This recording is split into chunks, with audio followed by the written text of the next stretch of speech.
நாட்டு பிரச்சனையை வந்து ஒரு இதை தூக்கிட்டு பதாகையை தூக்கிட்டு வந்தால் பரவாயில்ல.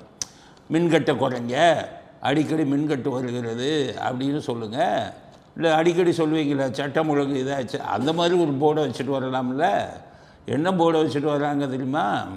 வாயத்தரங்க சிஎம். லோ கிளாஸை உங்கள் தகுதிக்கு தகுந்தபடி தானே நீங்கள் பேசுவீங்க.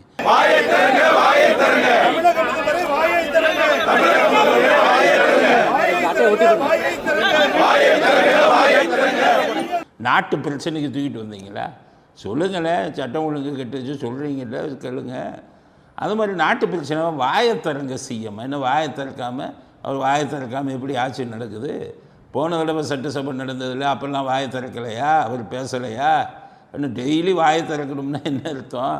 தேவைக்கு ஏற்ப மேன் ஆஃப் ஃபியூ வேர்ட்ஸ்ன்னு சொல்லுவாங்க. குறைச்சி பேசுவாங்க சில பேர், காரியத்தை பண்ணுவாங்க.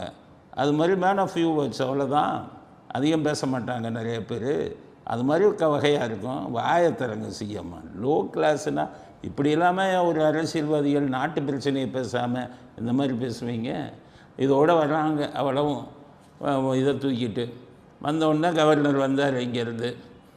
இந்த கூட்டம் தானே திருட்டு கூட்டம், எப்போவும் என்ன பண்ணுவான், எடுத்த உடனே தமிழ் தாய் வாழ்த்து போடுவான்.